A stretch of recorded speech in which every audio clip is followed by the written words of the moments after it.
Hello বন্ধুরা, flashback Bangla চ্যানেলে আপনাদের সবাইকে স্বাগত।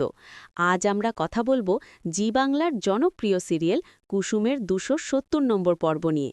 আজকের পর্বে এমন কিছু ঘটেছে যা আপনাদের সবাইকে চমকে দেবে। গল্পের শুরুতেই দেখা যায় মেঘার সেই কুটিল চক্রান্ত। মেঘা আয়ুষ্মানকে এমনভাবে ভুল বোঝানোর চেষ্টা করছে যাতে আয়ুষ্মান কুসুমের উপর থেকে বিশ্বাস হারিয়ে ফেলে। আমরা দেখলাম কিভাবে মিথ্যে প্রমাণ সাজিয়ে কুসুমকে দোষী সাব্যস্ত করার চেষ্টা করা হচ্ছে। কিন্তু আমাদের কুসুম কি এত সহজে হার মানার পাত্রী? একদমই না।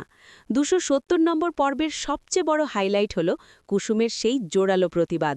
ইন্দ্রাণী গাঙ্গুলি যখন কুসুমকে অপমান করছিলেন, তখন কুসুম মাথা নিচু করে থাকেনি। সে স্পষ্ট জানিয়ে দিয়েছে যে সত্য একদিন ঠিকই সামনে আসবে। অন্যদিকে আয়ুষ্মানের নীরবতা দর্শকদের মনে অনেক প্রশ্নের জন্ম দিয়েছে।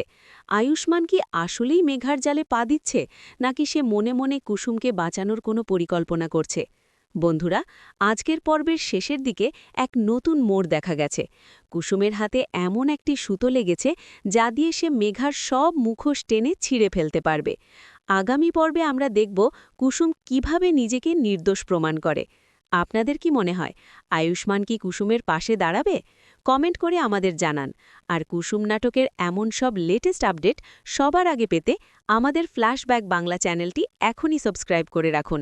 দেখা হচ্ছে পরের ভিডিওতে। ধন্যবাদ।